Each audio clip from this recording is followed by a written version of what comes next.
Buenas tardes a todos, gracias por venir. Hoy tenemos la suerte de tener aquí con nosotros a Joan Fontcuberta, una de las referencias no solo de la fotografía española, sino también de la fotografía europea. Y digamos que esta charla, conversación, donde él un poco situará algunas de las series o nos hablará un poco de su trayectoria y de las líneas que han marcado su trabajo, esta charla se encuadra dentro de un proyecto global que Joan tiene abierto con Huelva. Él está desarrollando un proyecto que se llama Gozan Misión a Marte, que presentamos la pasada edición de Arco y que todavía sigue en construcción. De hecho, a partir de mañana tenemos un taller en Río Tinto con él y con 12 personas de la provincia, y el año que viene habrá una exposición dedicada a ese proyecto, ¿no? Entonces, dentro de, digamos, de ese diálogo entre la Diputación y el autor, pues vamos a montar esta charla para situarlo y que él directamente, en primera persona, nos cuente aspectos sobre su trabajo, sobre el panorama actual de la fotografía. Me imagino que todo el mundo sabrá que él es Premio Nacional de Fotografía. No solo es Premio Nacional de Fotografía, también es Premio Nacional de Ensayo, y no solo es Premio Nacional de Fotografía y Premio Nacional de Ensayo, sino también tiene el Premio Hasselblad de Fotografía, que digamos que es como el Nobel de fotografía a nivel mundial, ¿no? Es una referencia indiscutible dentro del pensamiento y de la imagen que hoy tenemos la suerte de tener aquí con nosotros, ¿no? Yo, para empezar, le preguntaría a Joan que qué estatus considera que tiene la imagen hoy, a estas alturas, con todo lo que ha ocurrido en los últimos 20 años, en nuestro momento, ¿no? O en nuestra sociedad actual. Gracias, Sema. Muchas gracias a todos por venir aquí a soportarnos un ratito. Me complace mucho poder compartir algunas ideas y responder a las cuestiones que se va a plantear, ¿no? Se ha dicho mucho que vivimos en la era de la imagen, pero más allá de la parotosidad de esta frase, yo entiendo que es cierto que la imagen ha sido un elemento fundamental de la cultura humana, ¿no? Las imágenes han sido mediaciones entre nosotros y el mundo, han sido formas simbólicas con las que hemos entendido nuestro entorno, nuestro pasado, nuestra historia y nosotros mismos, ¿no? Pero ha llegado un punto en que estas imágenes proliferan cada vez de una manera más masiva. Antes las imágenes eran bienes preciados que vivían en reductos muy limitados, ¿no? Las catedrales, los museos, había que acudir a determinados lugares a ver las imágenes. Hoy es al revés, las imágenes vienen a nosotros. Abrimos el grifo de Internet y chorrean las imágenes a borbotones, ¿no? Es decir, que las imágenes ha llegado un momento en que nos avasallan y por lo tanto llegan a configurar un mundo de imágenes. Es decir, que hemos de discernir entre lo que sería el mundo tangible, el mundo de una realidad palpable que se toca, y el mundo de las imágenes. Y nuestra vida discurre dando saltos, transitando casi sin darnos cuenta entre uno y otro, ¿no? O sea, ahora tengo una pantalla de ordenador delante de mí y a veces no sé si mi vida real, mi vida importante, la que cuenta, ocurre a un lado o al otro lado de la pantalla, ¿no? Es decir, llega a ser un elemento tan importante las imágenes que yo veo ahí que, repito, mi vida a lo mejor tiene más recorrido dentro de la imagen que fuera.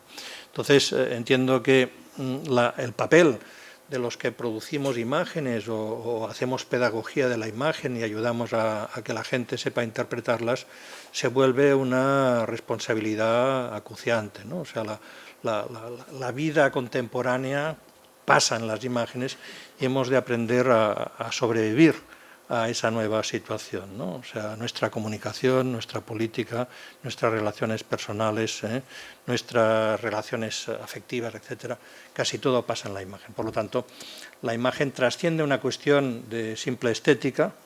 Ya no es que la imagen la relacionemos a la fotografía, la relacionemos con el arte, sino que es un elemento primordial de nuestra vida y por lo tanto es algo que no podemos dejar en manos de los especialistas, sino que hemos de saber todos cómo manejar, cómo gestionar, cómo reaccionar a este mundo de imágenes. Hay una disyuntiva interesante que se plantea desde finales del siglo XX, que es esa problemática que tiene que ver con lo analógico y con lo digital.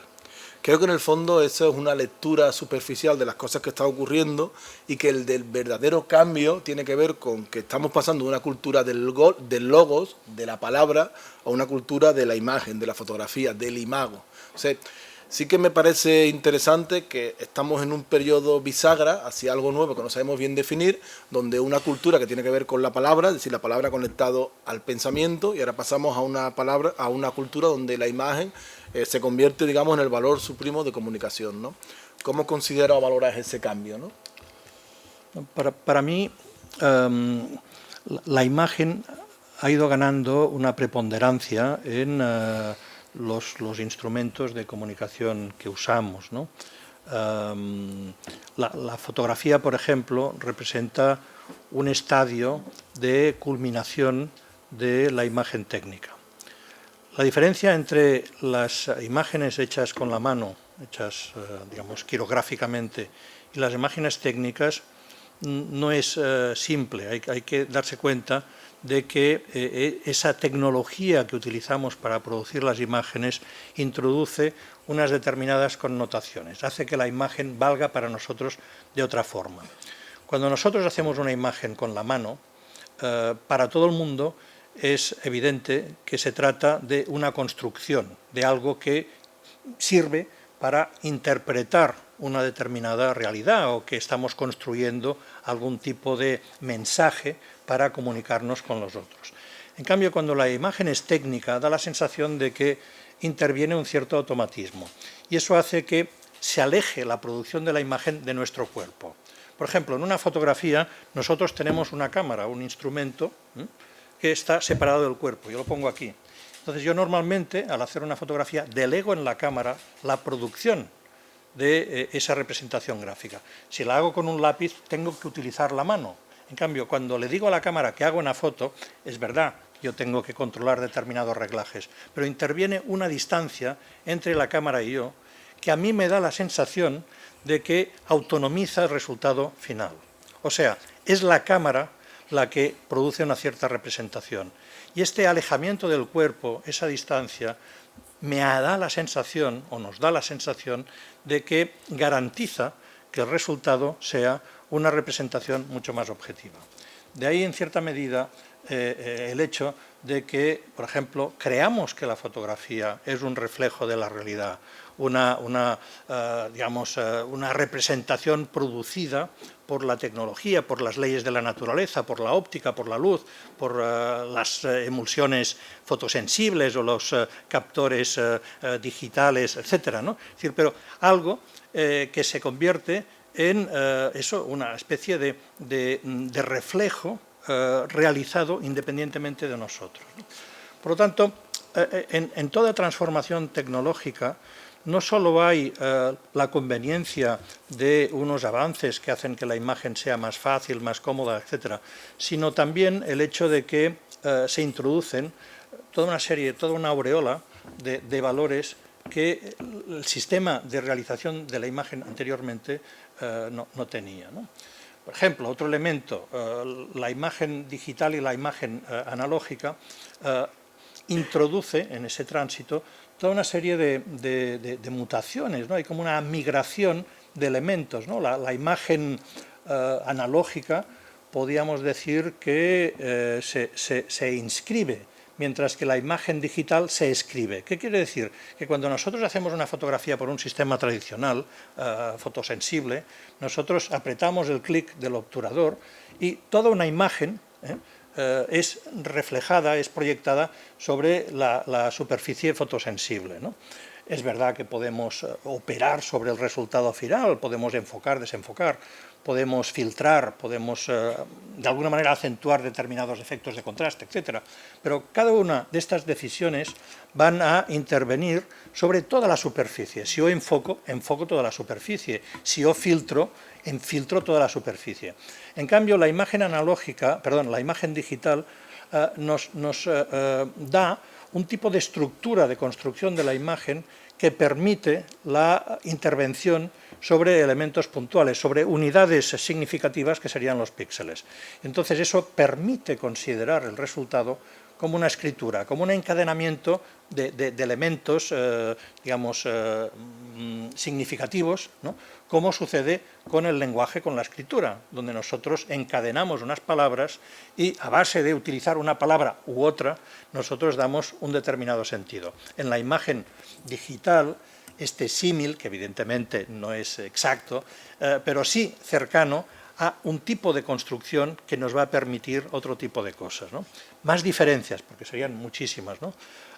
La imagen analógica requiere un marco de operaciones que normalmente nos obliga a una cierta competencia técnica. O sea, utilizar una cámara analógica, a pesar de los automatismos electrónicos a los que se han llegado en los últimos años, pues obliga todavía a entender cómo funciona el mecanismo de la caja negra, ¿no? El hecho de que apretamos un botón y entonces hay un obturador que se abre, dejamos pasar la luz, hay un determinado elemento fotosensible que recibe esa intensidad lumínica y cambia algunos de sus factores que se traducen luego en imagen, ¿no?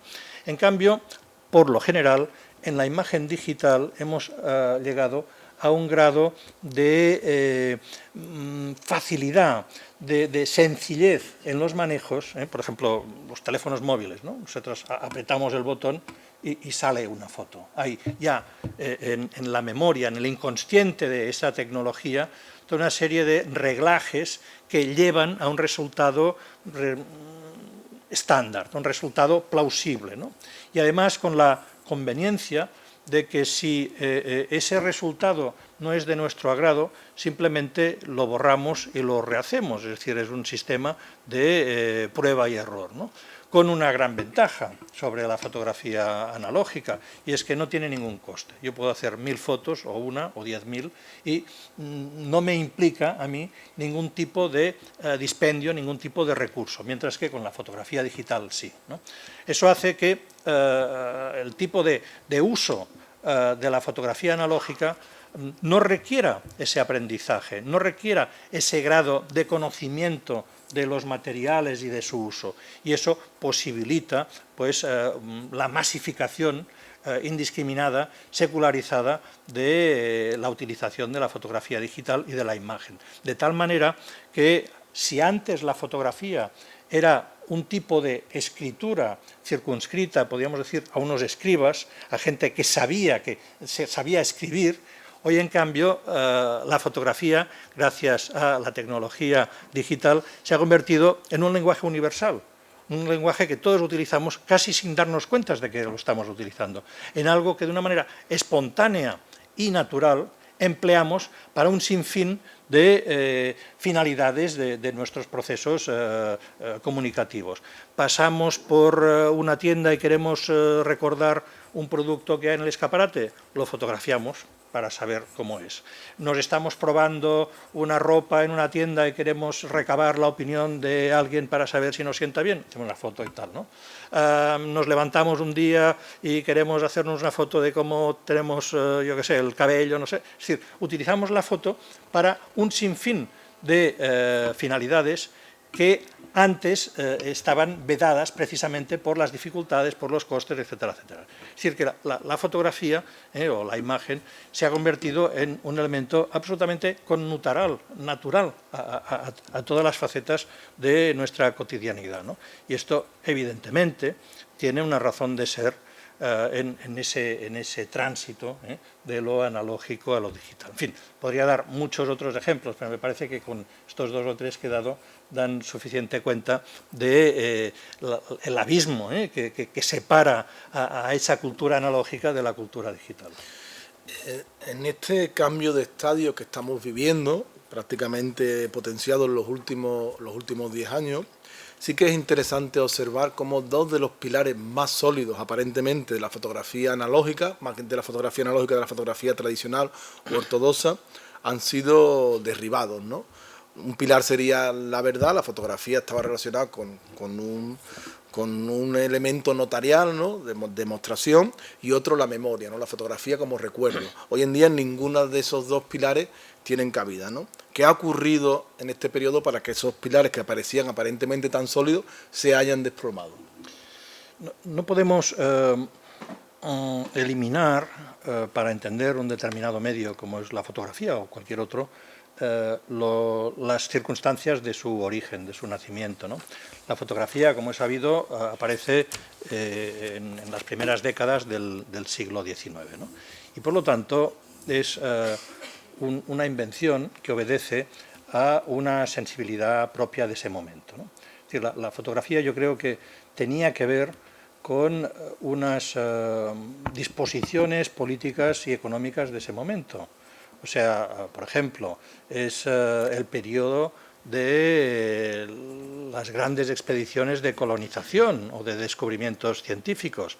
O sea, primero se enviaban a unos exploradores con unas cámaras que tomaban posesión simbólica de unos territorios gracias a la fotografía. Es decir, la fotografía era esa apropiación que luego iba a allanar al terreno a unos ejércitos que tomaban posesión física, que ocupaban militarmente y que se apropiaban de esos territorios. O sea que la fotografía no era en absoluto un elemento, un instrumento inocente, ¿no? En lo cultural, pues la fotografía venía a subrayar, a refrendar, ¿no?, esas necesidades que tú has mencionado de verdad y de memoria, pero incluso no sé, en lo espiritual, en lo religioso, en lo mágico, ¿no? La fotografía venía a ser una forma de vencer poéticamente, simbólicamente a la muerte, ¿no?, el hecho de retener la imagen y permitir una cierta inmortalidad o permitir la suplantación mágica de la realidad. La imagen venía a ser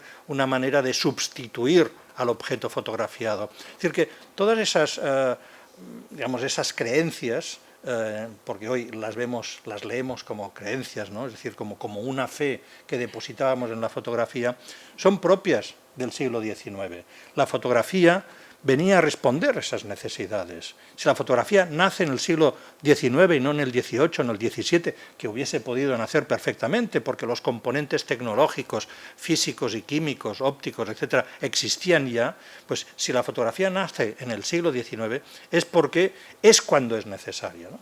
Entonces, muy bien, la fotografía era necesaria en el siglo XIX, pero lo ha sido en el siglo XX, lo es en el siglo XXI. Es decir, lo que está sucediendo es que hoy la fotografía ha evolucionado hacia lo que yo propongo llamar posfotografía, que sería el tipo de imagen que da cuenta de unas realidades, de unas sensibilidades propias del siglo XXI, un siglo, digamos, determinado por la globalización, por lo virtual, por la inmediatez, por la falta de... Es decir, esa obsesión de la memoria desaparece o mitiga, o sea, la posverdad vendría a decirnos que esa obsesión, ese deber de verdad, de objetividad, etcétera, de la cultura tecnocientífica del XIX ha sido superada por otras formas mejores o peores, seguramente peores, de relación ética, semiótica con el concepto de verdad. Es decir, que vivimos en otro mundo, vivimos en otra época, vivimos en otra cultura. Entonces necesitamos un tipo de fotografía, un tipo de imagen que responde a estas nuevas necesidades. Y para mí eso lo empieza a canalizar justamente esa fotografía digital que poco a poco se va transmutando en posfotografía. Bueno, antes de entrar con la trayectoria de Joan Fontcuberta, me gustaría hacer algunas apreciaciones, ¿no?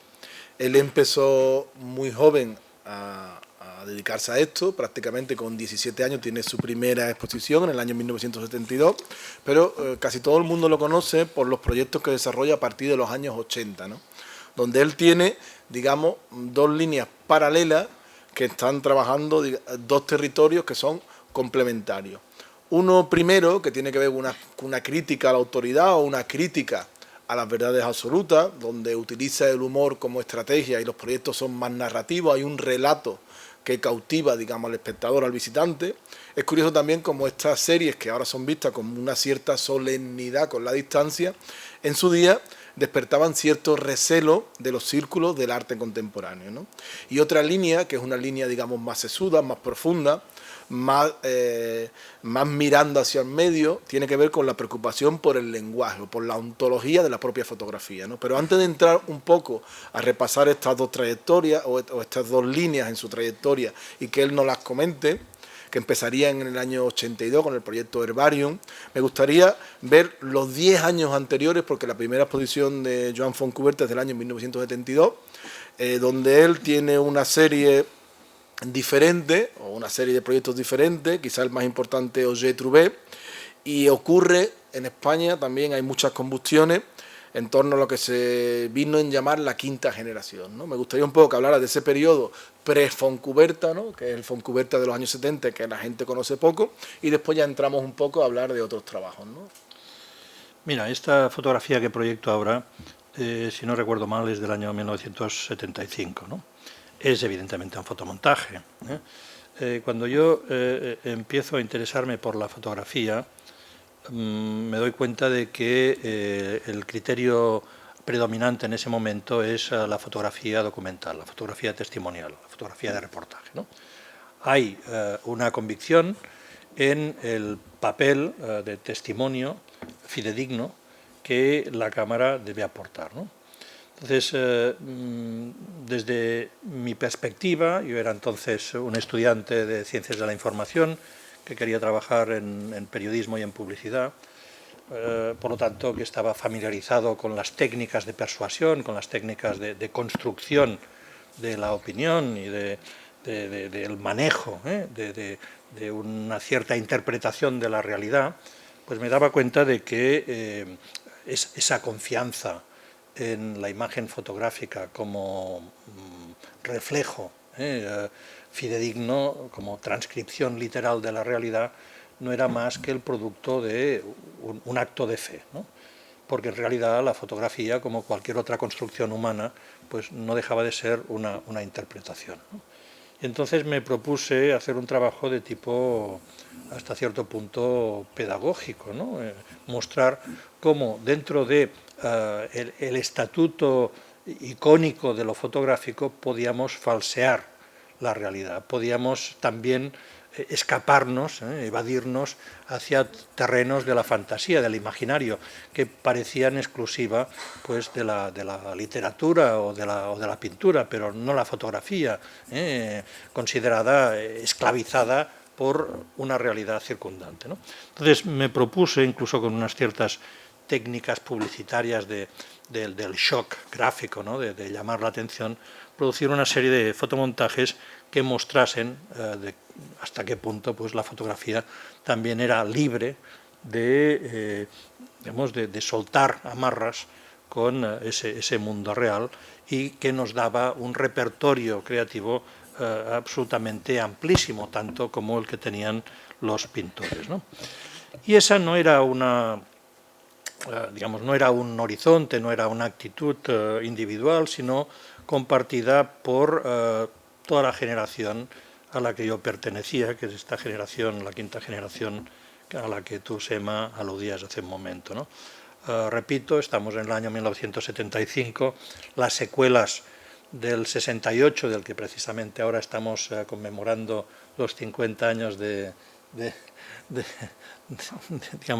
separación, con ese momento convulso donde pues, la rebeldía, el cuestionamiento de un cierto statu quo político, social, ideológico era puesto encima de la mesa, ¿no? El situacionismo, la contracultura, las nuevas vanguardias neodadaístas, etc.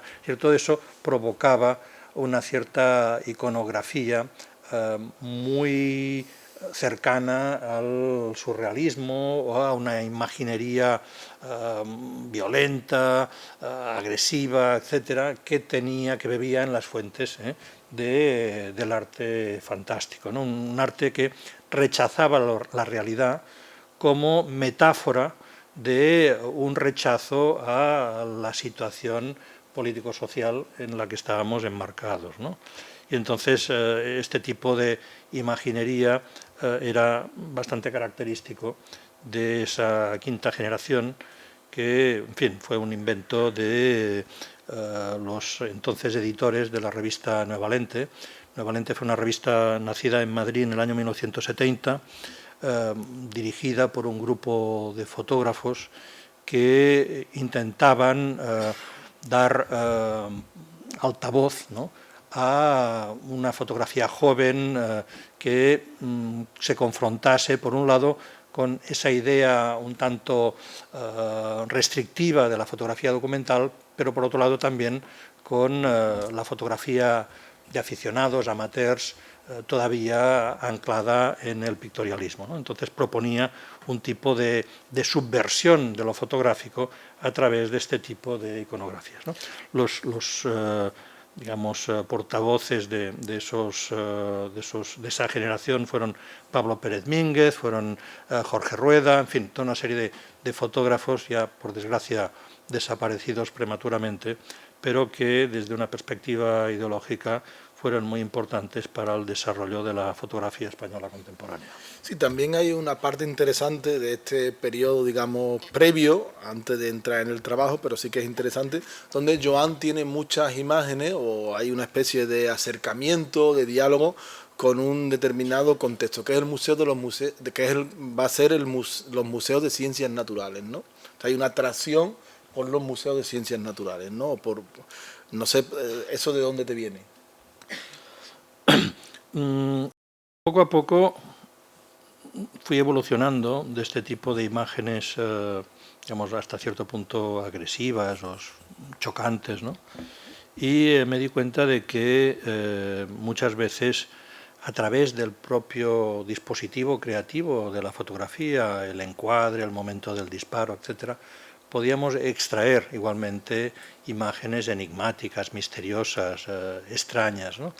Y eso sucedía en lugares donde se producía ya una cierta descontextualización de la realidad, por ejemplo, en museos de historia natural, ¿no? O sea, para mí fue un gran descubrimiento ir a este tipo de lugares, ¿no? Ver, por ejemplo, un diorama donde hay unos animales disecados que pretenden simular una situación real en la naturaleza, ¿no?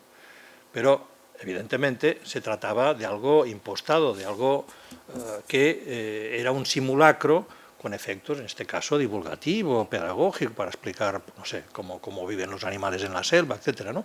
Pero para eso se reproducían de una manera artificial, postiza, unas situaciones, ¿no?, en el ámbito de una arquitectura determinada, en un lugar, en una ciudad, etcétera, ¿no? Entonces a mí me pareció que se podía explotar este tipo de situaciones. Se trataba ya, si lo mirábamos con un ojo crítico, de situaciones surreales, ¿no? O sea, fue uno de los teóricos del surrealismo, Lautréamont, que dijo que el ideal, ¿no?, el sumum de la belleza sería el encuentro fortuito sobre una mesa de disección de una máquina de coser y un paraguas.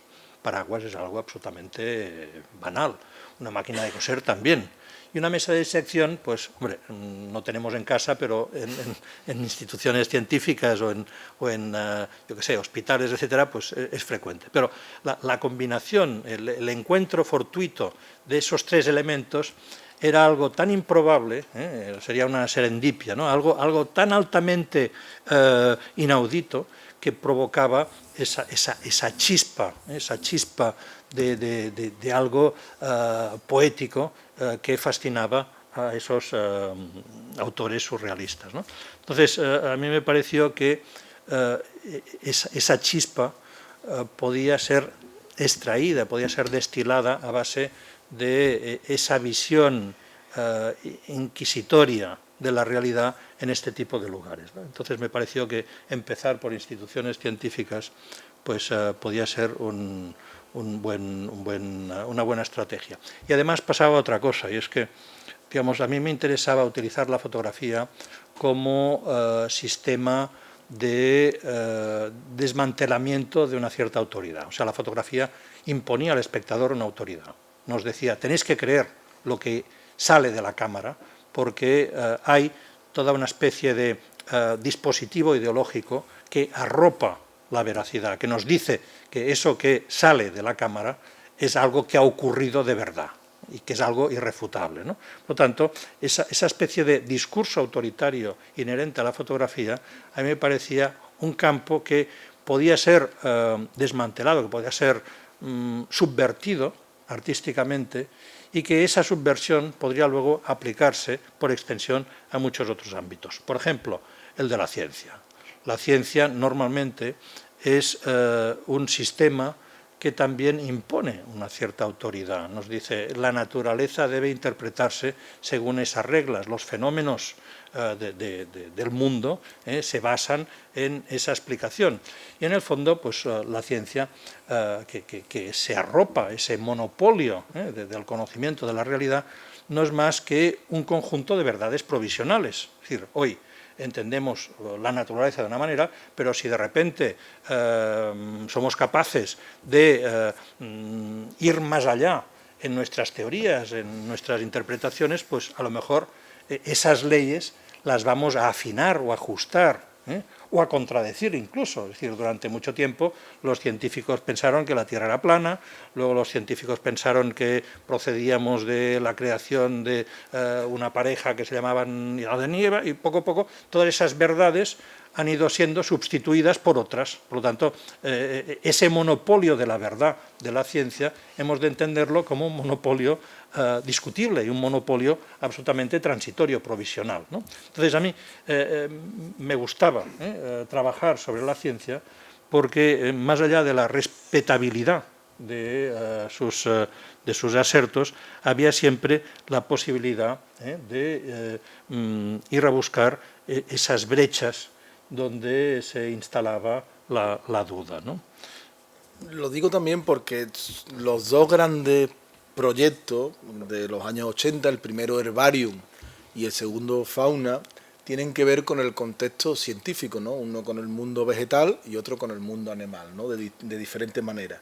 El primero, Herbarium, es un proyecto del año 1982, que está inspirado en la fotografía de Karl Blossfeld, ¿no? Que es un histórico, fotógrafo, no era exactamente fotógrafo, ahora lo explica Joan, era más bien escultor y profesor alemán, ¿no? Digamos que es que instaura la nueva objetividad, ¿no? En ese periodo Joan está dando clases en la universidad, a él le interesa especialmente el periodo de las vanguardias y, inspirado en el proyecto de Blossfeld, él reinterpreta el trabajo, ¿no? ¿Podrías hablar un poco, Joan, de Herbarium? Sí, vamos a ver. Esto que estáis viendo parecen plantas, pero no lo son, ¿no?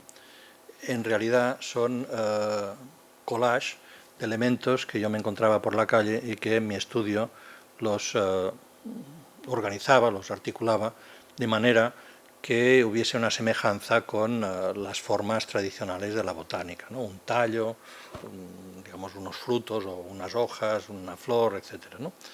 Entonces la idea era ir provocando un cierto desconcierto en el espectador, de manera que empezaba en la serie con imágenes que eran relativamente creíbles, porque en definitiva la naturaleza es muy extravagante, produce a veces formas excéntricas, formas a las que no estamos habituados, pero poco a poco esa excentricidad se iba exagerando y llegábamos a elementos donde ya cualquier espectador, cualquier observador tenía que decir, no, hasta aquí hemos llegado, esto es imposible, ¿no? Es decir, que era llegar al límite del sentido común o del conocimiento de los vegetales o de las flores, etcétera, ¿no? Con lo cual se provocaba un experimento epistemológico que era de la propia credibilidad, ¿no? O sea, al principio hemos visto una imagen, una apariencia fotográfica, que mostraba algo parecido a una planta. Bueno, muy bien. Luego venía otra, pues un poco más extraña, pero también. Y poco a poco, en ese crescendo, llegaba un momento en que nosotros empezábamos a dudar. Y llegaba otro momento en que decíamos, nos están tomando el pelo, ¿no? Entonces, para mí ese proceso era profiláctico, es decir, era una manera de prevenirnos de cómo funciona el poder de la fotografía y en general de la comunicación en otros ámbitos de la vida, ¿no? Es decir, que empezaba a haber un tipo de planteamiento que ya no quería solo mostrar que la fotografía se desprendía de lo real, sino que al revés, pretendía mostrar cómo detrás de esa apariencia de realidad muchas veces se escondía el fraude. ¿no?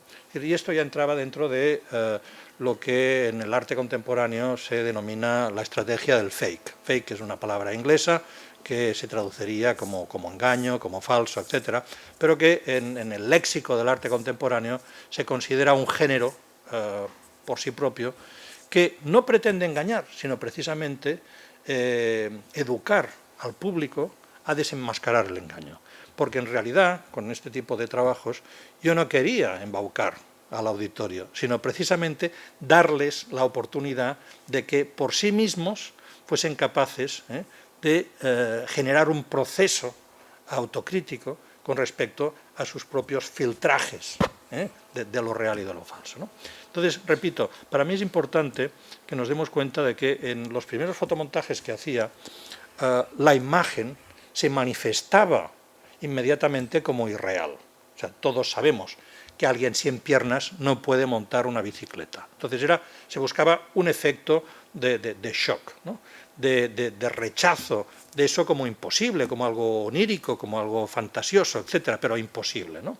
En cambio, aquí yo creo que el tratamiento es mucho más refinado, mucho más sutil, mucho más sofisticado, porque en principio vemos unas imágenes que parecen fotografías convencionales, pero que precisamente en esa supuesta banalidad, en esa supuesta normalidad, se esconde el germen del engaño, ¿no?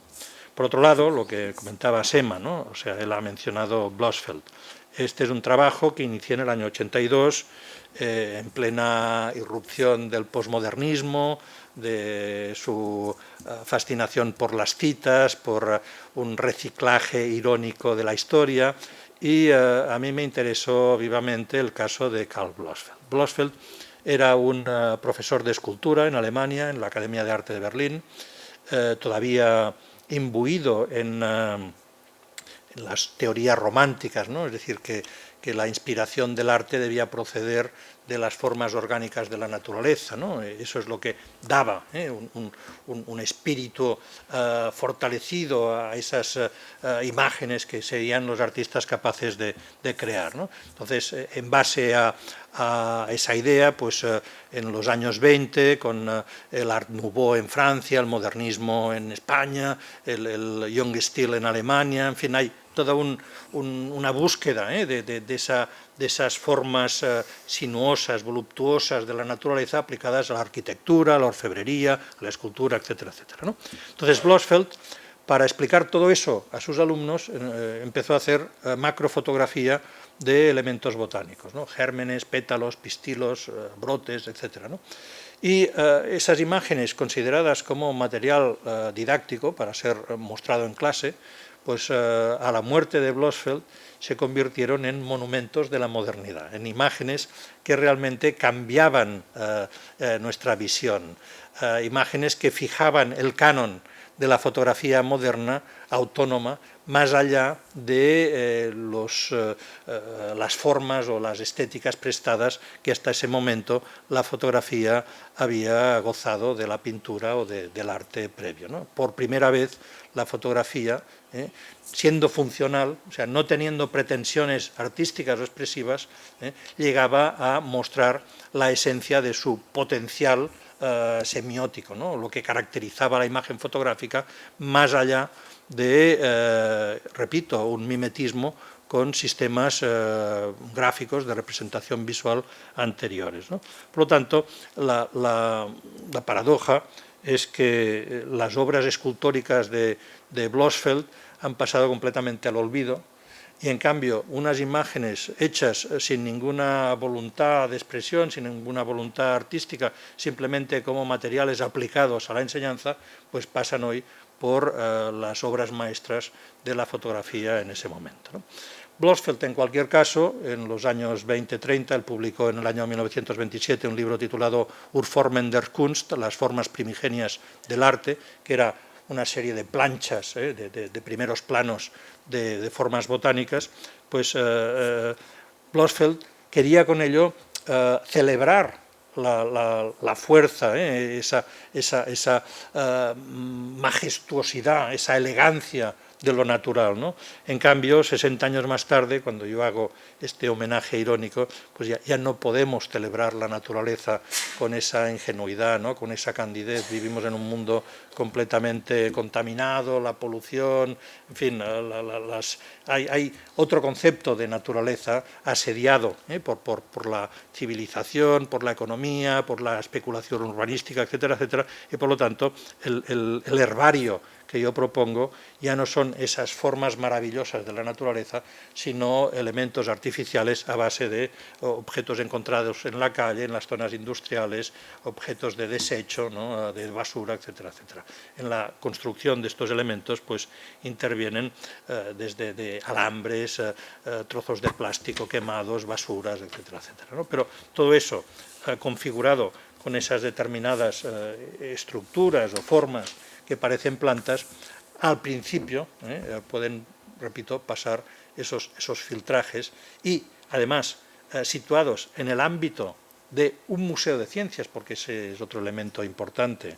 Es decir, en este tipo de proyectos no solo importa la imagen en sí, sino la habitación de la imagen. O sea, el hecho de que inicialmente estas series de las que vamos a hablar ahora pues han sido concebidas no para ser mostradas en galerías de arte o en museos de arte, sino en museos de historia natural, en museos de botánica, con lo cual evidentemente se transgrede todavía más las expectativas, la lectura que puede hacer un visitante, porque acude a un museo a ver una exposición de plantas y en realidad pues le están dando gato por liebre, le están dando imágenes que parecen plantas pero que no lo son, pero que justamente la presión institucional del museo hace que aún resulten más creíbles, ¿no?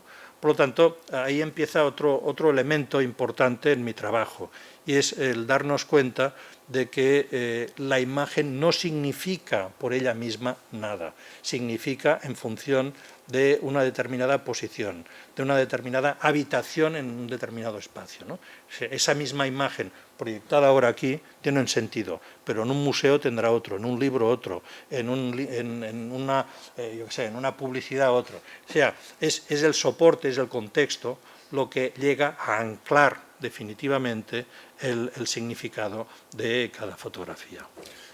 Un aspecto fundamental de tu trabajo, quizás va un poco contracorriente de lo que en ese momento está sucediendo en España, que es una reivindicación de la fotografía documental, es precisamente esto que estaba contando Joan ahora, la importancia del contexto, la importancia del dispositivo, la importancia de la presentación, ¿no? En ese caso, Fauna, su siguiente proyecto, sí que es extremadamente evidente, ¿no? Ya la fotografía no se convierte más que un elemento que forma parte de un relato global que tiene que ver con una historia literaria, tanto en Herbarium como en Fauna hay una historia que tiene que ver con un modo de presentación y con unos códigos colectivos que vamos aprendiendo en función del lugar desde donde miramos determinadas cosas, ¿no?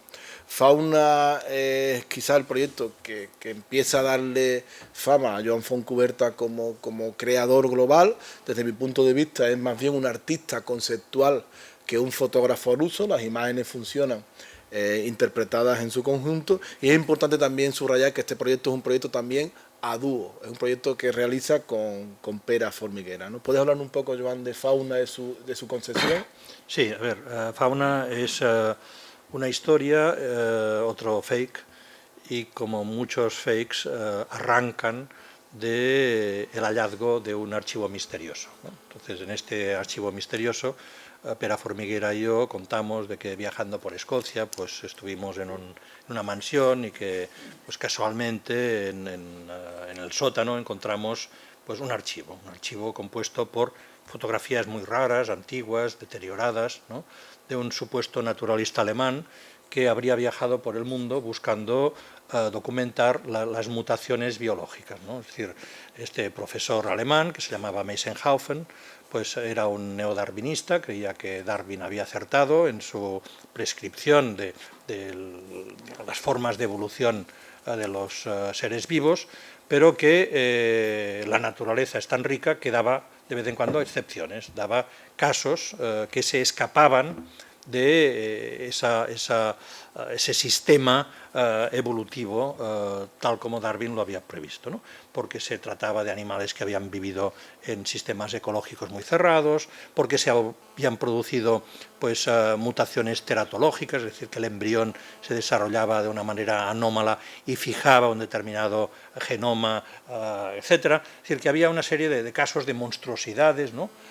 Que también convenía documentar, ¿no? Y entonces Amundsen se dedica pues a viajar buscando justamente esos animales. Por ejemplo, este es el Mycostrium vulgaris, que es como una especie de ostra con patas encontrado en Sierra Leona, que se alimenta pues, de pequeños pescados o peces. Esta es la Solenoglifa polypodida, que es un reptil muy peligroso, ¿no? Como veis aquí, pues si os lo encontráis, seguro que quedáis aterrados, ¿no? La Solenoglifa polypodida, no, perdón, ahora no me acuerdo cómo fue. Miodorifera cicolovercauda, que fue tal.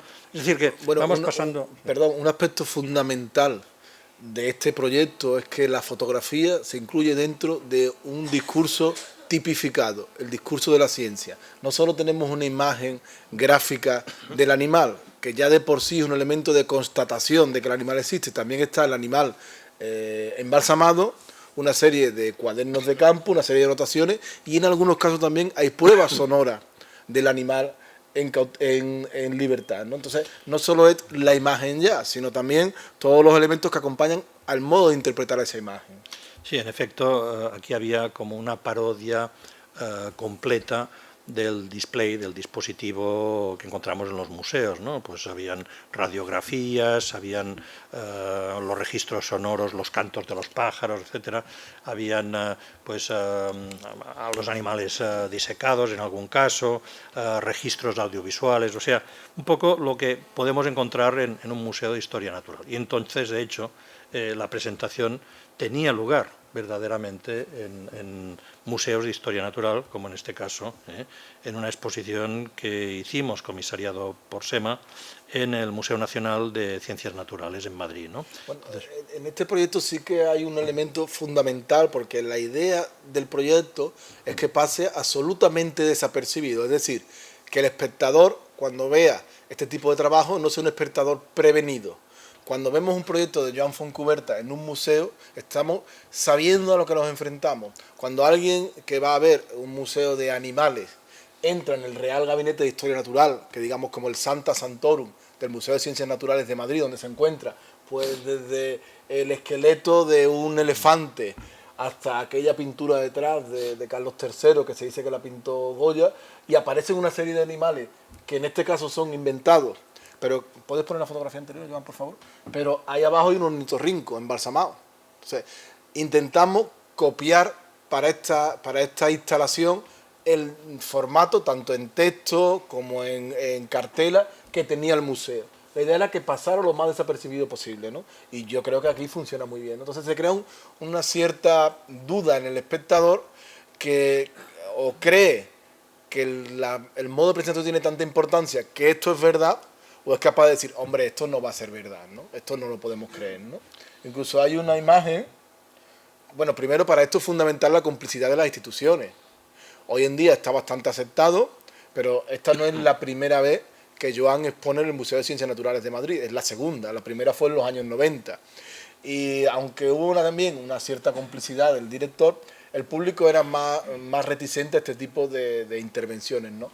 Este trabajo, si veis ahí, aquí hay un elemento, bueno, lo puedo enseñar un poquito, es que si no, no se distingue bien. Aquí hemos introducido una pieza de Joan, que es esa especie de reptil con aletas, es el Pyrophagus, que es un animal inventado por Joan. Está en la colección de reptiles, una colección histórica del Museo de Ciencias Naturales, ¿no? Entonces ahí se da la simbiosis perfecta entre la ficción y la realidad. El animal inventado, que forma parte de un proyecto de un artista, forma parte de la colección de especímenes traídos en el siglo XIX al museo, ¿no? Entonces, incluso aquí tuvimos que copiar, y fue lo más complicado, la base. Tuvo que venir un conservador a reproducir el tipo de base, el tipo de color, etcétera, etcétera, ¿no? En fin, que hay una serie de dispositivos que se ponen en marcha y lo que se está cuestionando es hasta qué punto creemos de manera fehaciente todo lo que nos plantea, si cumple las expectativas de un formato en el que confiamos. Porque claro, tenemos que confiar en todos los formatos, porque si no, que vamos a estar continuamente dudando. Un informativo es un formato muy estable, un museo de ciencias naturales es un formato muy estable. En fin, son... Bueno, y en el fondo yo creo que este tipo de proyectos, de una manera lúdica, es decir, divertida y inocua, pues nos traslada a la situación en la que nos encontramos cotidianamente, ¿no? Es decir, ¿qué está pasando aquí? Pues que hay una trampa escondida, hay una bomba de relojería, ¿no? Es decir, aquí el espectador, el visitante viene, ve estos reptiles y dice, ah, qué bien, hasta que de repente se da cuenta de que uno es un dragón, como en los cuentos medievales, ¿no? Con unas aletas y que echa fuego por la boca, etcétera, ¿no? Es decir, pero claro, muchos visitantes pasan delante de esta exposición sin darse cuenta, ¿no? Entonces, para mí eso es lo que nos pasa siempre a nosotros, o sea, quitémonos la venda, es lo que pasa en los periódicos que leemos y en los telediarios que escuchamos, que damos que todo lo que nos cuentan es verdad, pero hay trampas cada 2 por 3, hay trampas como ese dragón ahí escondido entre los cocodrilos. Entonces, el objeto, digamos, de este tipo de proyectos es decir, alerta, cuidado, seamos más suspicaces, seamos más escépticos, vigilemos la información que recibimos. O sea, podemos ir a un museo y pensarnos que todo es cierto, pero a lo mejor, precisamente para mantener nuestra guardia alerta, de vez en cuando nos ponen pequeñas trampas. Pues lo mismo en los periódicos, lo mismo en todos los sistemas por los que nosotros recibimos información, ¿no? Es decir, que en el fondo hay una historia divertida, hay unas fotografías interesantes, hay todo un dispositivo, yo diría que literario o poético, pero en el fondo el horizonte último de este tipo de proyectos es político o es digamos, semiótico en la medida en el que nos introduce la duda. O sea, para mí el objeto de mi trabajo es hacer dudar. Que la duda se instaure en nuestro espíritu, que no demos nada por sabido, que seamos capaces de reaccionar. La credulidad implica pasividad. O sea, si él me cuenta ahora una historia y yo pues no la cuestiono, es una situación cómoda, porque evita el esfuerzo de cuestionar lo que dice, de comprobarlo, etcétera, ¿no? Por lo tanto, este tipo de trabajos, más allá de la sonrisa que nos producen, detrás hay un mensaje un poco dramático y es cuidado, porque saldremos del museo y nos vamos a enfrentar a la vida real, a todas esas mentiras que nos están contando por todas partes, ¿no? Por lo tanto, estemos más alerta, ¿no? Ese sería un poco el planteamiento inherente a este tipo de proyectos. Bueno, esta línea que tiene esa especie de gancho, ¿no? Es algo también muy de la publicidad, ¿no? También es algo a subrayar en la trayectoria de Joan, que él no viene contaminado por el mundo de las bellas artes, él no estudió bellas artes, él estudió comunicación, él viene del mundo de la publicidad, del mundo del periodismo, con lo cual sus referencias o sus puntos de partida son otros distintos, ¿no? En los años 90, trabajando en esta línea, ¿no? Esta línea de construir un relato, donde hay un alter ego, que en ese caso es el alter ego del autor, que inventa una historia que puede ser. La historia está tan bien amarrada que tiene poca fractura. Y en esta historia, la siguiente historia, que sería Sputnik se presenta en la Fundación Telefónica en Madrid, pues es la historia de un cosmonauta inventado, de una aventura espacial en plena Guerra Fría, que hay mucha gente que todavía sigue pensando si es cierta o no es cierta, ¿no? Hay una diferencia entre este proyecto y los anteriores. Los anteriores pertenecen todavía a una etapa analógica, es decir, estos animales imposibles, ¿no? Serpientes con 12 patas, etcétera, existen realmente. Es decir, la manera de trabajar era que yo iba al Jardín Zoológico de Barcelona, compraba una serpiente muerta, una serie de gallinas, y entonces iba a un taxidermista y le decía, oye, me pones estas patas aquí y tal. Entonces me llevaba la gallina o el jabalí o el animal disecado al bosque o a la playa y hacía las fotos. Es decir, que esos animales existen existen verdaderamente, los tengo. Bueno. Lo que pasa que no eran naturales, pero entonces ahí hay como una especie de correlación. En cambio, Sputnik es el primer proyecto que hago ya con fotografía digital, es decir, haciendo fotomontajes con Photoshop, y eso da evidentemente un potencial a la invención literaria extraordinario, ¿no? Entonces, es un proyecto que inicié en el año 1990, un año antes había caído el muro de Berlín, se había empezado a desmantelar todo el bloque comunista, la antigua Unión Soviética desaparece y por lo tanto su programa espacial también empieza a hacer aguas, ¿no? Entonces, a mí me interesó, pues eso, montar una historia sobre lo que supuestamente nos habían ocultado los soviéticos de su programa espacial supuestamente tan esplendoroso, ¿no? Entonces es una historia en la que yo hago de cosmonauta, ¿no? Es decir, yo me presento a mí mismo como cosmonauta. Lo que pasa es que como ya me había ganado una cierta fama como artista falsificador, en este caso yo desaparezco como autor, me escondo, que es una de las estrategias necesarias del fake.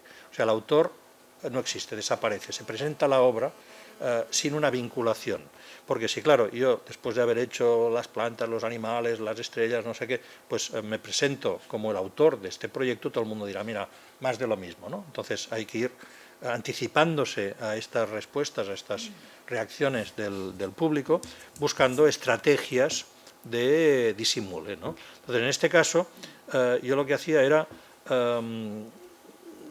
pretender que este era un proyecto organizado por una fundación de Moscú que se llamaba Sputnik, que tenía la sede en Moscú con una dirección electrónica, etc. Entonces, si alguien enviaba un correo electrónico, enviaba una carta, yo lo recibía y contestaba en ruso, como fuese, como si... tal, ¿no? Entonces... ¿recibiste muchas cartas o muchos correos? Al principio, de gente que preguntaba cosas y tal, ¿no? Entonces... ¿cómo firmaba el proyecto? Pues dándole mi careto al protagonista. Es decir, y el nombre, porque este cosmonauta se llama Ivan Stoichnikov, que traducido del ruso es Juan, Iván, y Stoichnikov es fuente cubierta, font cubierta en catalán, ¿no? Es decir, que era una manera que los conocedores pues ya iban a pillarlo, pero que en cambio el público en general, pues digo, bueno, Stoichnikov y tal, ¿no? Bueno, la cuestión es que si hoy buscamos en Google la palabra Iván Stoichnikov, hay casi 500.000 de entradas, ¿eh? Entonces esto nos da cuenta de hasta qué punto, pues nada, con una cámara digital, un ordenador y algunas ideas, somos capaces de provocar un alud de entradas y de noticias así disparatadas que son tenidas por por muchos crédulos, ¿no? Y uno se pregunta alarmado si alguien como cualquiera de nosotros con unos medios tan precarios es capaz de esto, ¿qué no lograrán los gobiernos o las agencias de información o las grandes corporaciones con los recursos ilimitados que tienen? Es decir, ¿qué no nos harán creer? ¿De qué manera no nos embaucarán con todos estos recursos, ¿no? Bueno, en cualquier caso, este es un proyecto que en este caso se presenta también en instituciones del espacio, en museos de aeronáutica, en lugares donde una exposición sobre el espacio puede tener sentido. Por ejemplo, esto es en Cosmocaixa, en Barcelona, el Museo de la Ciencia, que evidentemente pues, acogía a las visitas escolares y a los... En fin, es una institución muy concurrida, pues que llegaban aquí y se le contaba la historia de un cosmonauta mandado al espacio que desaparece y que entonces explica toda su vida, como por ejemplo, pues cuando empieza su carrera militar pues le condecoran, y entonces cuando empieza a formarse como cosmonauta se convierte en una figura pública y visita los hospitales y las escuelas, etcétera, hasta que, bueno, pues ya le anuncian que lo mandan al espacio y empieza a hacer discursos y agradecer y tal, y se va al espacio, en fin, es toda una historia. Entonces resulta que en el espacio pues hace una salida extravehicular con un perrito que se llama Clock, en fin, es toda una historia, ¿eh? Yo lo aquí de una manera muy resumida. Lo silencian porque la misión fracasa. Entonces, sí, bueno, hay toda una historia así como de ciencia ficción, de suspense y tal, ¿no? El astronauta desaparece, pero por suerte se encuentra una botella de vodka con un mensaje suyo en el interior, tal, ¿no? Bueno, esto que parece tan descabellado, un programa de televisión como fue Cuarto Milenio, lo dio por cierto. O sea, dedicaron 4 minutos a un reportaje diciendo el cosmonauta fantasma, que todavía está en internet si queréis verlo. O sea, hay 4 minutos del señor Iker Jiménez y otro que se llama Peláez, que es el de al lado, diciendo que han descubierto que los soviéticos perdieron un cosmonauta que se llama Stoichnikov y que está, pues escondido, que ha sido censurado y que solo después de la perestroika, cuando se abren los archivos secretos de la KGB, se ha podido saber que todo esto sucedió, ¿no? Y ellos le daban pábulo, le daban crédito y tal, ¿no? Evidentemente fueron el hazme reír del periodismo durante mucho tiempo, gracias a esto, ¿no? Bueno, también eso demuestra que un discurso bien hilado, con un carácter verosímil, es absolutamente creíble, ¿no? En la siguiente década, Joan también realiza un proyecto que fue Carelia o la serie Milagro, también presentado en el ámbito de la Fundación Telefónica en Madrid. Y este proyecto sí que da un paso más en ese sentido del humor y de transgredir una cierta frontera de lo real, ¿no? Es tan extremadamente, es tan extremo el nivel de parodia que mucha gente, incluso el proyecto, no se lo tomó en serio. Ahora es cuando el proyecto, cuando han pasado ya un tiempo prudente, está tomándose en consideración, pero en aquel momento fue como que era un proyecto divertido, de reírse, ¿no? Si vemos algunas de las imágenes... Bueno, sí, es un proyecto que se basa en la idea de esperpento de Valle Inclán, ¿no? Es algo absolutamente exagerado y que para mí significaba un homenaje a la fotografía de espíritus y de fantasmas que se practicó a finales del siglo XIX y principios del XX. Es decir, había ciertos fotógrafos embaucadores que pretendían que eran capaces de fotografiar pues a los muertos y tal, ¿no? Entonces a través de trucajes bastante rudimentarios pues hacían imágenes con sobreimpresiones y tal, supuestamente de personas que habían fallecido, ¿no?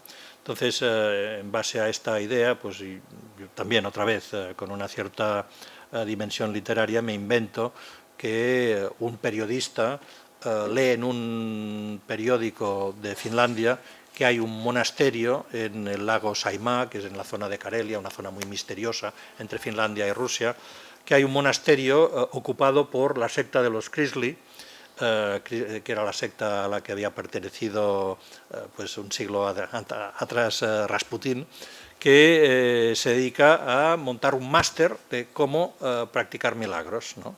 Entonces ahí pues iban pues monjes de todas las confesiones a aprender a dominar lo sobrenatural, ¿no? Entonces yo como periodista digo, esto es una superchería, es un engañabobos, no puede ser, por lo tanto voy a disfrazarme de monje yo mismo, voy a matricularme en estos cursos y hacer un reportaje para explicar que se trata de un fraude, ¿no? Entonces esa es la explicación que yo daba, es decir, una ficción dentro de la ficción, ¿no? O sea, yo ya decía que esto era imposible y que por lo tanto yo iba a demostrar que era imposible, ¿no? Pero demostrando que era imposible mostraba las imágenes como si fuesen ciertas, ¿no? Con lo cual era una pirueta, otra vez, para embarcar al espectador en la duda, ¿no? Me acuerdo perfectamente cuando hice una rueda de prensa la primera vez que presenté la exposición, pues después de hacer mi gran exposición pensaba que los periodistas estallarían en una carcajada conjunta y la primera pregunta fue de una periodista, no diré del medio en el que trabajaba, diciendo, ¿pero cuánto tiempo se pasó usted en el monasterio? Bueno, entonces son fotografías de... Sí, te faltó decir, pero ¿cómo se hace? Te diré, ¿cómo se hace? Bueno, son milagros de diseño, ¿eh? En fin, o sea, hay milagros clásicos, ¿no? Como la multiplicación de los peces, pero hay otros, pues, no sé, por ejemplo, el milagro de la ubicuidad, el milagro de la feminidad, o el milagro de la carne. Muchos de estos milagros proceden de noticias. Hace tiempo la gente me decía, ¿de dónde te vienen las ideas? Y muchas veces de la prensa. O sea, cuando habían periódicos con papel, es decir, todavía los hay, pero ahora los leo digital en versión online, pues yo me desayunaba cada día con un periódico, unas tijeras y un rotulador. Iba pues subrayando cosas que me parecían chocantes o interesantes, ¿no?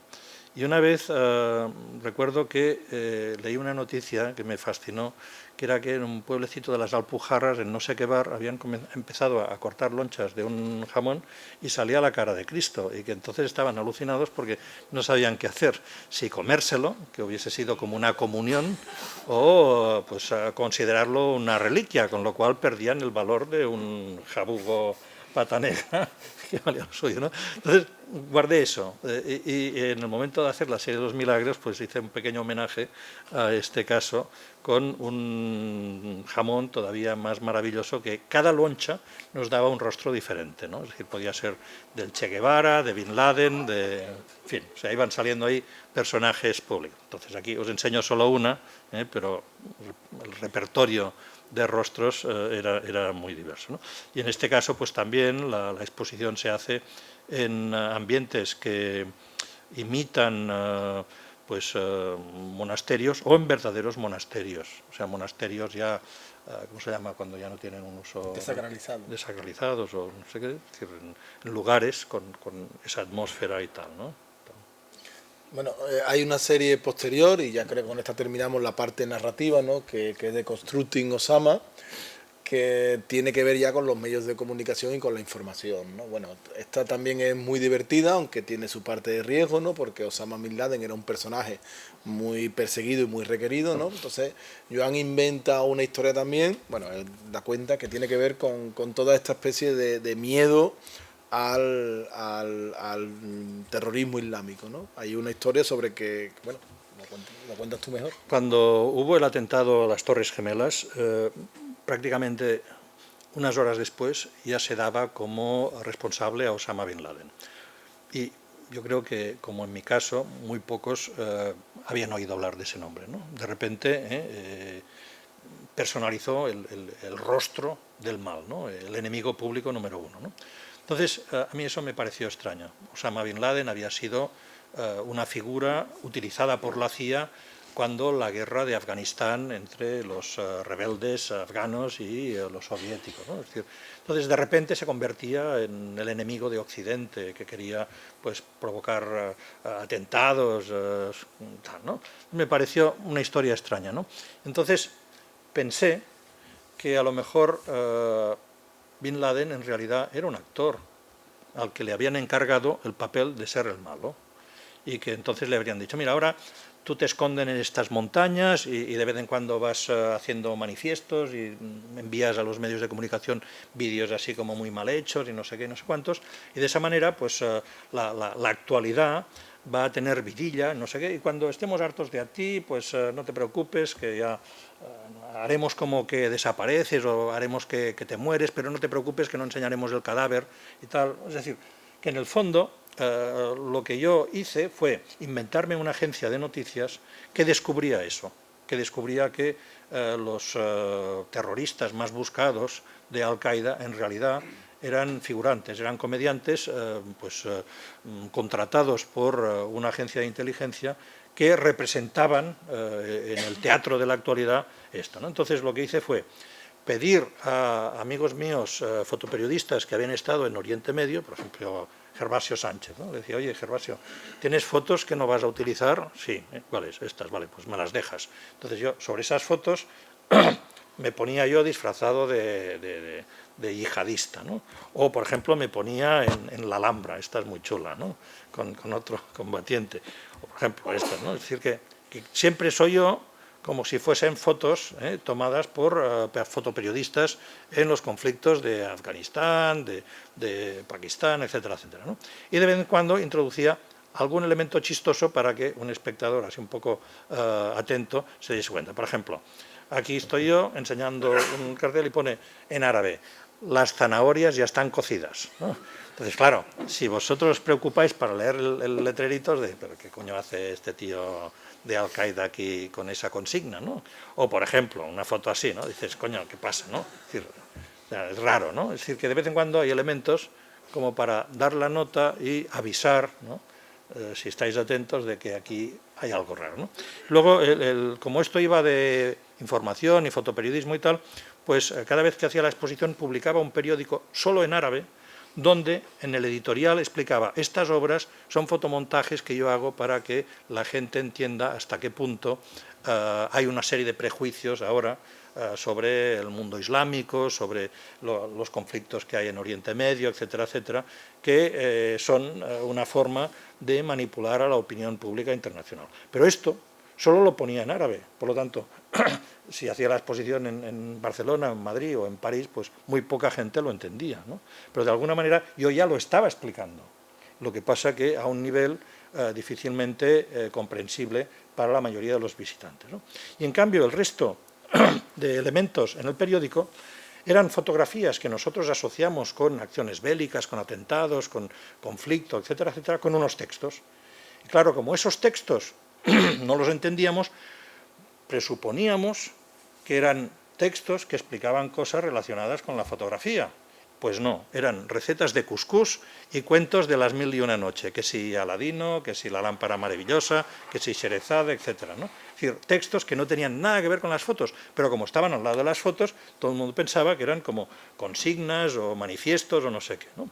Otra fórmula fue manipular periódicos y revistas existentes, y finalmente hice un libro, un poco libro de artista, todo en árabe también, donde yo quería que fuese piel de camello, pero al final tuvo que ser piel de vaca, sobre pues todas las trifulcas y tal, de estos, de la persecución de estos supuestos terroristas, etcétera, etcétera, ¿no?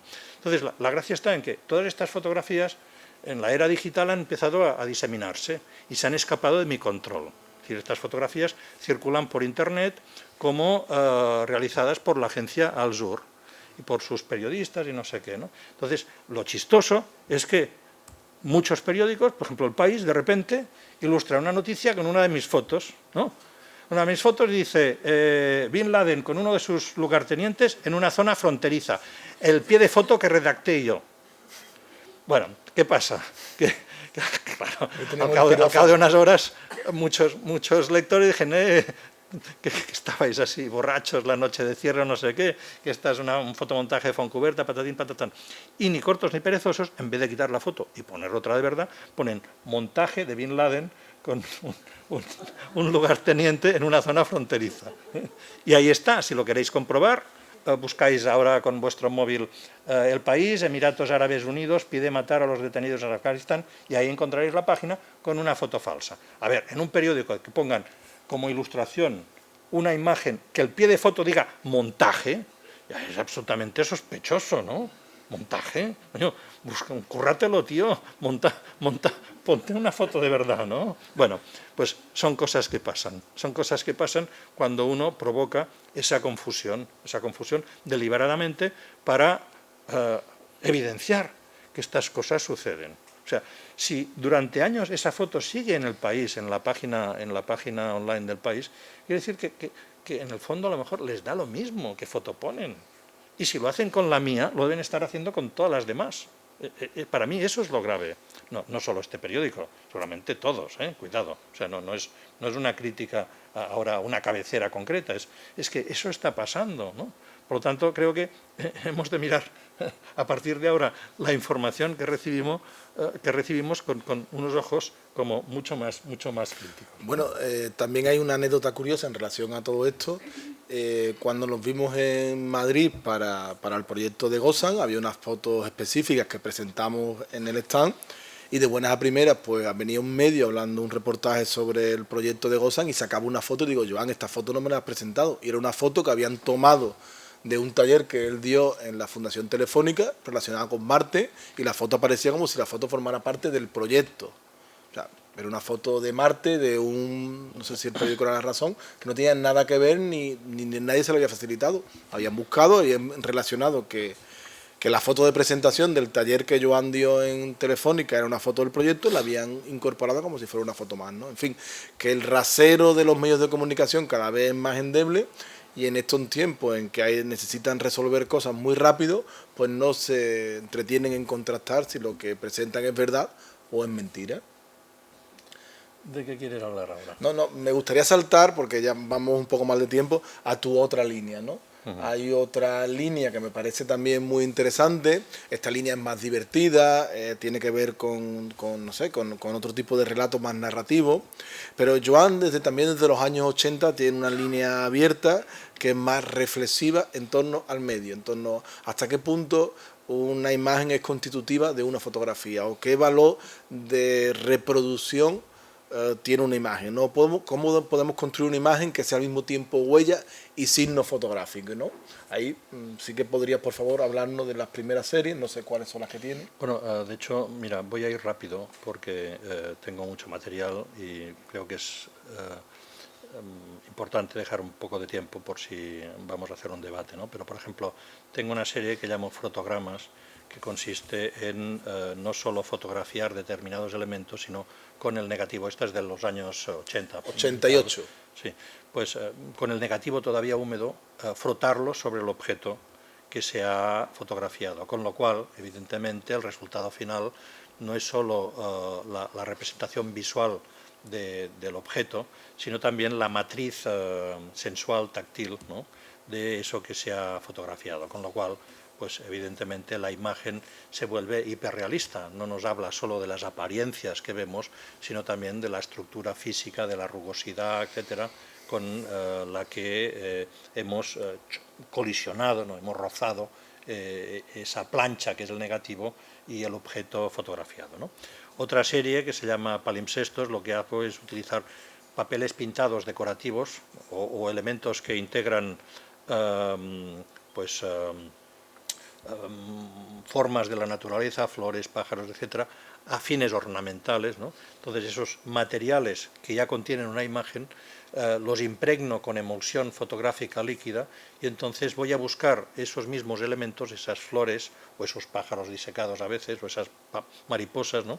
Entonces las pongo encima y produzco un fotograma, con lo cual se establece una especie de duplicidad, de sobreimpresión entre la sombra del objeto y el objeto según esos criterios de ilustración ornamental, ¿no? Digamos que hay una doble representación, la primera como icono y la segunda como huella, ¿no? Sí.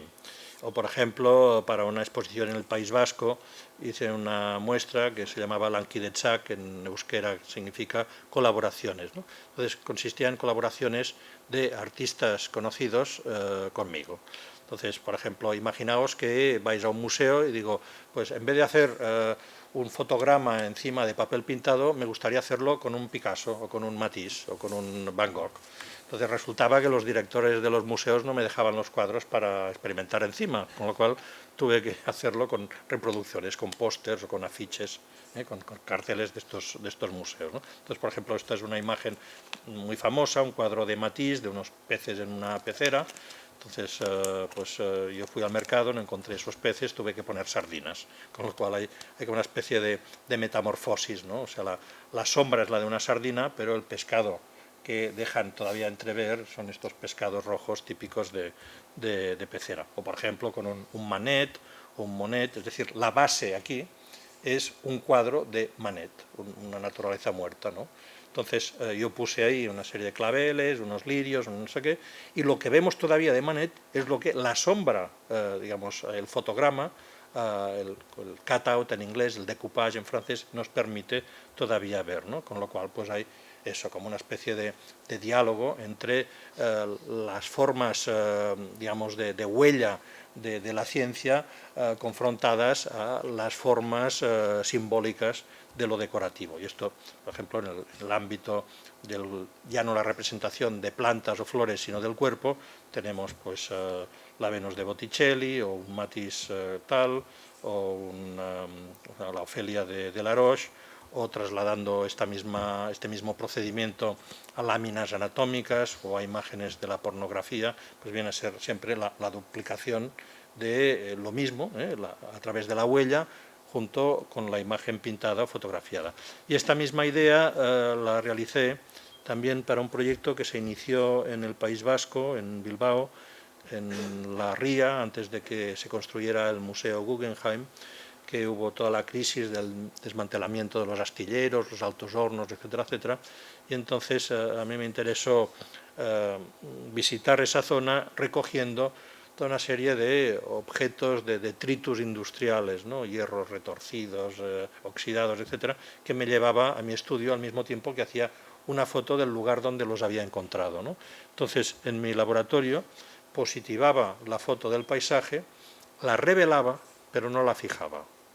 Entonces, todavía el papel sensible a la luz ponía el objeto encontrado ahí y daba una exposición adicional, con lo cual había el fotograma del objeto sobre la base del paisaje en el que el objeto había sido encontrado. Esta sensación de vestigio, ¿no? Única. Sí, sí. Sí, vale.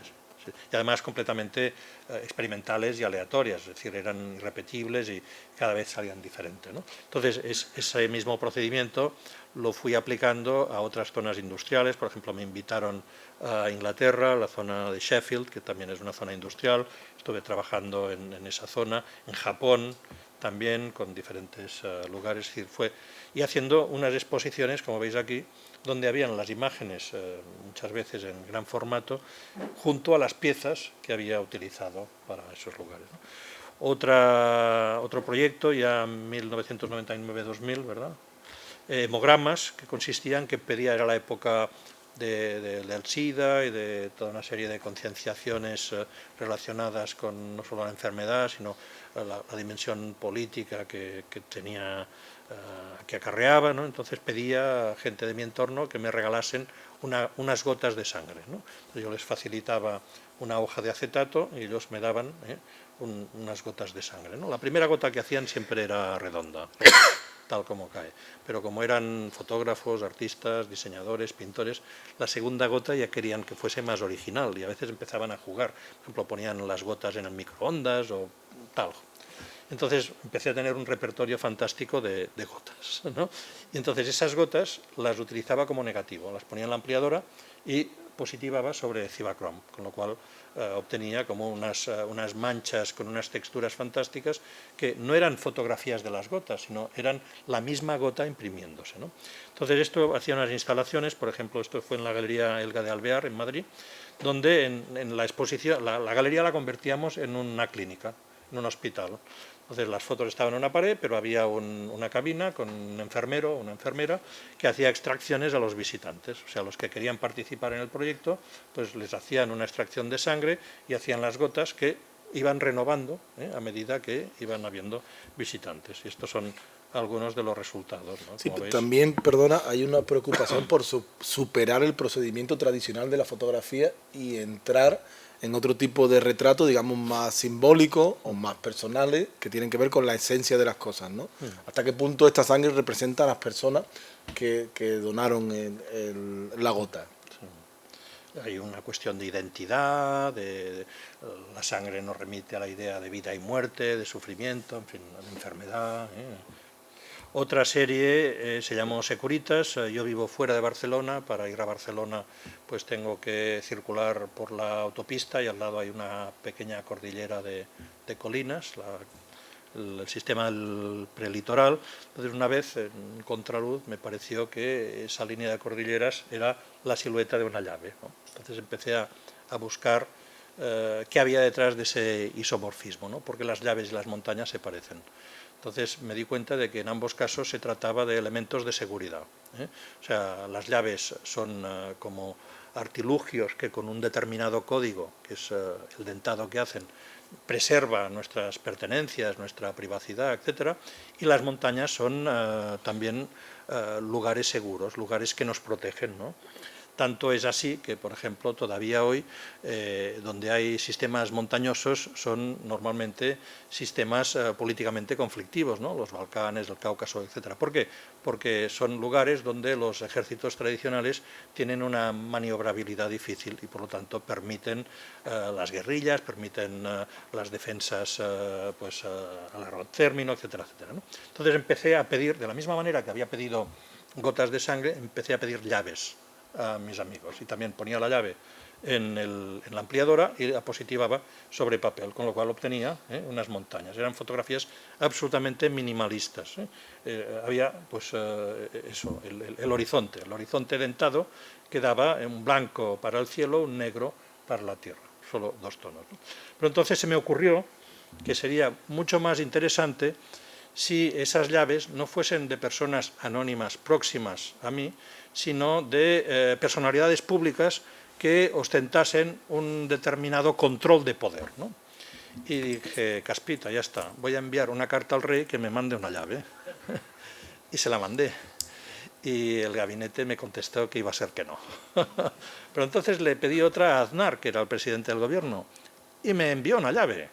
Entonces, con la llave de Aznar, todos los ministros me mandaron llaves, y el director del Banco Central, del Banco tal, y de Correos, y de la Guardia Civil, y del Ejército y tal. Y con esas llaves hice el paisaje de la seguridad en España. Es decir, esto es el dentado de todas estas llaves, configurando un gran panorama donde cada uno de los fragmentos es algo que nos incumbe a todos, porque es, a ver, yo enviaba la carta y ellos me mandaban una llave, vete a saber si era de la caseta del perro, pero yo tengo la carta que enviaba y la carta que ellos me enviaban. O sea, yo no preguntaba eso que abre, ¿no? O sea, no sé si abre una caja fuerte o abre la puerta del despacho, no lo sé, pero una carta era una llave enviada por determinado cargo público, etcétera, ¿no? Con lo cual yo confeccionaba toda una especie de paisaje donde cada uno de los fragmentos tenía que ver con un aspecto, la seguridad sanitaria, la seguridad en las comunicaciones, la seguridad militar, la seguridad policial, la seguridad económica, la seguridad religiosa, había también de la catedral, ¿no? Bueno, y luego lo hice en Barcelona, así a título autonómico, ¿no? Es decir, con el Jordi Pujol en ese momento, con los consellers, etcétera, etcétera. Otra variedad de ese proyecto fue la idea de del teatro de sombras, ¿no? De las cajas chinas, o sea, poniendo todas las llaves digamos así, con una velita detrás que proyectaba y nos daba... Esto, perdón, ¿solo tienes una pieza de esto? ¿De la caja esta de luz de cajas chinas solo hay una pieza? ¿La que tiene la colección Helga de Alvear? Sí. Solo hay una. Sí. Y luego hice el planteamiento inverso, que fue, vamos a ver, el Aneto en los Pirineos, el Mont Blanc en los Alpes, yo qué sé, la Concagua, el Everest, ¿no? Voy a buscar, tengo amigos montañeros que me pasaban fotos. Entonces yo iba a un cerrajero y le decía, córteme una llave siguiendo el Mont Blanc. Y entonces aquí tenéis el Mont Blanc y esta es la llave Mont Blanc. Es decir, una llave que reproducía exactamente la silueta, el dentado de una determinada perspectiva de la montaña, ¿no? ¿Sigo? Bueno, si alguien quiere intervenir, preguntar, porque ya nos hemos excedido de tiempo, ¿eh? Ya llevamos como prácticamente una hora y media. Si alguien quiere intervenir, preguntar, hacer alguna observación respecto a algo, pues yo creo que ya podríamos saltarnos simplemente y meternos en las series finales, ¿no? Venga. O sea, si alguien quiere preguntar... Mirad, las series finales son dos, muy fresquitas, o sea, son las que estoy trabajando en estos momentos, entre otras cosas. Trauma es una serie que, precisamente en esa etapa posfotográfica, una de las características es que la imagen se desmaterializa, la imagen pierde el cuerpo.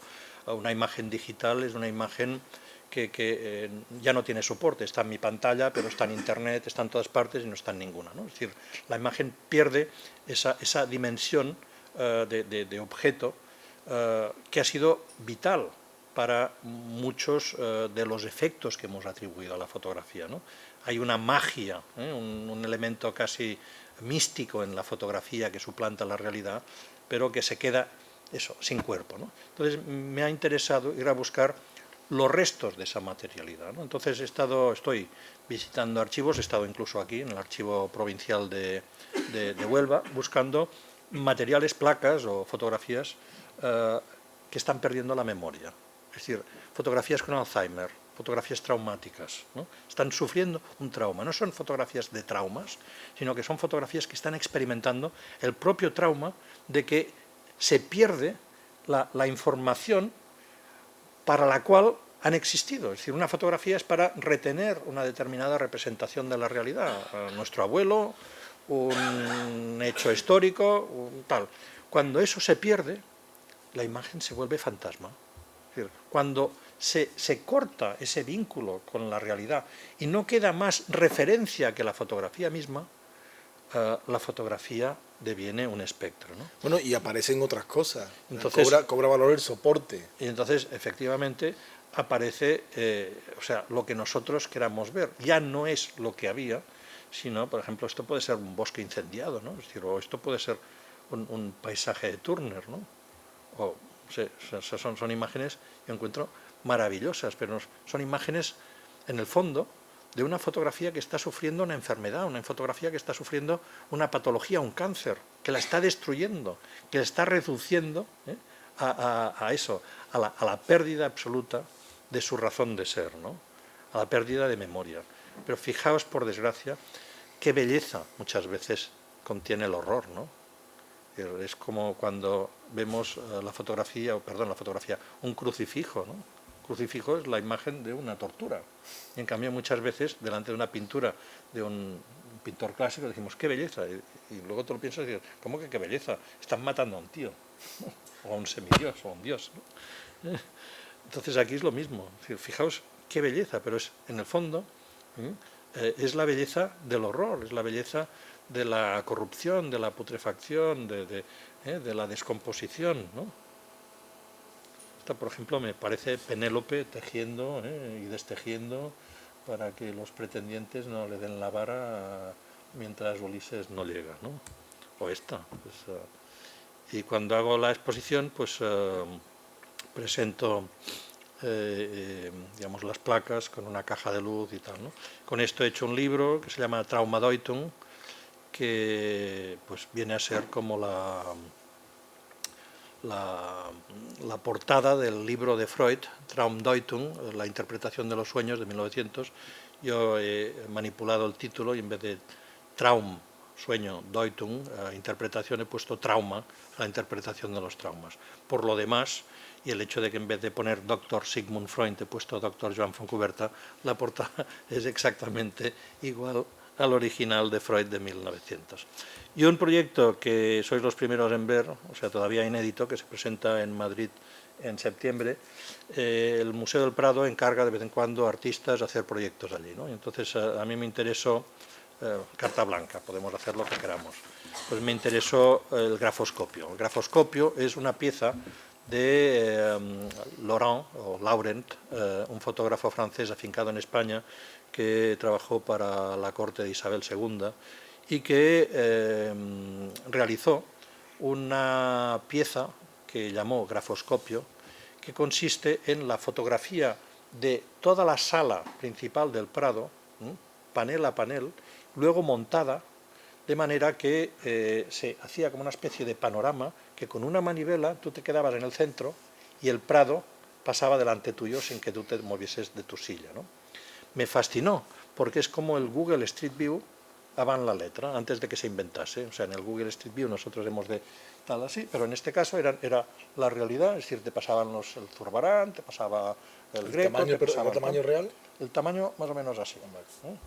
Bueno, la cuestión es que esa pieza se restauró hace poco, incluso hicieron una publicación fascinante, muy bien documentada y tal, entonces me gustó muchísimo, y entonces yo lo que quise fue ir a fotografiar la piel de la imagen, es decir, a buscar detalles de esa fotografía. Entonces, en las imágenes que voy a proyectar vais a ver, por un lado, los deterioros, las cicatrices de esa fotografía restaurada, o sea, el hecho de que es la piel de la imagen, pero también todavía, como trasfondo, lo que la imagen muestra, trozos de los cuadros, los rótulos, las cartelas con los nombres de los pintores, etcétera, ¿no? Pero antes lo comentábamos con Sema, ¿no? Parecen pues cuadros de Millares, de Zobel, ¿no? Del grupo El Paso, Lucio ¿no? Muñoz. Y en realidad no son más que detalles ínfimos de zonas de la superficie de esa imagen así, ¿no? ¿Alguien quiere preguntar, consultar, tiene alguna duda? Yo quisiera saber en qué medida los museos, espacios donde has puesto fauna, Sputnik y todas esas, quién sabía la verdad o quién, quiero decir, el de Telefónica sabía alguien allí que era mentira todo, o media verdad, o el de la ciencia natural sabía, ¿en qué medida se sabía? Esa era siempre una cuestión delicada a negociar. A mí me hubiese encantado poder exponer esto sin que nadie supiese que era falso, pero evidentemente no se puede, ¿no? Cuando la primera vez que fui a ver al Museo de la Ciencia de Barcelona en el año 1978 para exponer fauna, me mandaron a paseo a Cajas Destempladas, ¿no? Es decir, me dijeron, oye, pero ¿tú qué te crees? Nosotros somos una institución seria, ¿cómo vamos a mostrar una broma, ¿no? una tontería de estas a nuestros visitantes que tienen confianza en nosotros y tal, ¿no? Entonces, poco a poco fue cambiando el chip, ¿no? Porque yo también aprendí a vender el producto y a decirles, no, es que en realidad de lo que se trata es de hacer una prueba para evaluar hasta qué punto los visitantes tienen una credibilidad o acuden con unas expectativas y tal, ¿no? Y con estas, que por ejemplo en este caso, la exposición se presentó en el año 78 o 79. 88 me dan, ¿no? Perdón, sí, sí, he dicho 78 y era 88. Se presentó en el Museo de Arte Moderno de Nueva York y tuvo bastante éxito, y entonces, arropado por este museo, ya otros museos dijeron, hombre, si lo hace el MoMA. Y entonces, por ejemplo, el Museo de Zoología de Barcelona, que tenía un director muy enrollado que había visto la exposición en Nueva York, la quiso hacer, ¿no? Entonces, el Departamento de Educación del museo hizo unas encuestas con los visitantes, ¿no? Y fue muy interesante porque un 30% de visitantes con título universitario creían que los animales eran reales, ¿no? Es decir, que da cuenta de hasta qué punto esa presión institucional del museo y la autoridad de lo fotográfico son capaces de vencer las reticencias de un público formado, con estudios superiores y tal, ¿no? Entonces, eso empezó a funcionar como un dispositivo de control de audiencia, de saber cómo la gente mira este tipo de materiales un poco tramposos, ¿no? ¿Cuál es su grado de atención? Porque claro, a ver, como he dicho antes, yo no quería engañar a nadie y siempre doy las pistas, las claves, como para que el público vea que se trata de algo imposible, ¿no? En el caso de las plantas, pues había aquella con las púas, con las espinas al revés, ¿no? En el caso de fauna, pues hay fotos donde a lo mejor se ve elefantes volando. O sea, hombre, si tú llegas a una foto de elefantes volando, pues tienes que darte cuenta de que allí pasa algo, ¿no? Entonces dices, si esta foto no es verdad, porque las otras lo son, ¿no? Es decir, que el problema del que se iba de la exposición creyendo que había serpientes con patas era porque no habían mirado con atención, porque a lo mejor habían digamos, visitado en diagonal, podríamos decir así, la muestra, ¿no? Con lo cual también era una crítica de la manera con la que nos enfrentamos a una información que nos están dando y que desconocemos por completo, ¿no? Entonces hubo muchas situaciones. Por ejemplo, a veces pasó que un cierto grado de personal directivo lo sabía, pero otro no, ¿sabes? Por ejemplo, en el mismo Museo de Zoología tuvieron lugar anécdotas muy sabrosas, ¿no? Por ejemplo, los guardianes de sala no lo sabían, ¿no? El personal que hacía las visitas guiadas no lo sabía, lo sabían los directores, lo sabía, digamos, ¿no? Entonces, por ejemplo, el que hacía de profesor era un pintor argentino, amigo mío, que vivía en Barcelona, ¿no? Entonces, pues yo le hice las fotos disfrazado, pues como habéis visto, con los animales, no sé qué tal, ¿no? Entonces, el día de la inauguración en Barcelona, el tipo vino y estuvo con su copita de champán como todo el mundo. Muy bien. Entonces, al cabo de unos días, un visitante se acerca al guardián de sala, el vigilante, le dice, oiga, pero todo esto es verdad. Y el tipo impertérrito dice, mire, sobre los animales no sé qué decirle, pero el profesor, claro que sí, vino el día de la inauguración, yo hablé con él. Lo cual nos plantea pues grados de conciencia de la realidad muy distintos, ¿no? O por ejemplo, otra anécdota muy bonita, ¿no? Esta la presencié yo. Un domingo por la tarde, una familia, el padre y la madre y dos niños de tal vez 12, 10 años, ¿no? Y el padre se exclamaba maravillado: ¡qué animales tan raros! ¡Qué increíble! No tenía ni idea de que existieran. ¡Qué bien que hemos decidido venir al museo para aprender eso! Y el niño, que le hace así, dice: pero papá, que no te das cuenta que es un montaje. Y el padre, que le da un cachete, le dice: calla, niño, que estamos en un museo.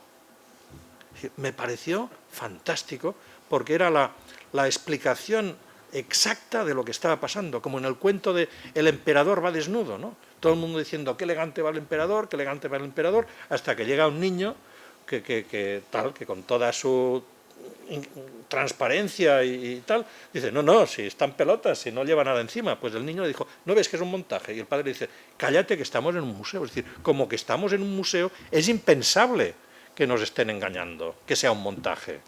Faltaría más, ¿no? ¿Entiendes? Es decir, es esa actitud, como que estamos en un museo.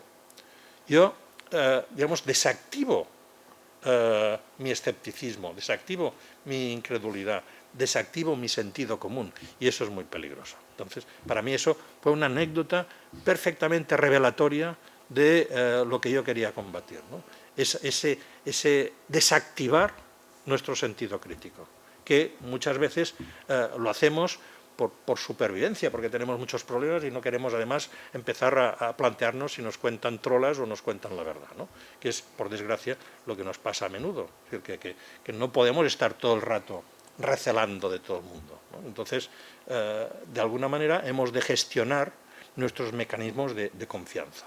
Y estos mecanismos de confianza son muy frágiles, y de ellos se aprovechan las industrias del hacer creer. ¿Alguna pregunta más?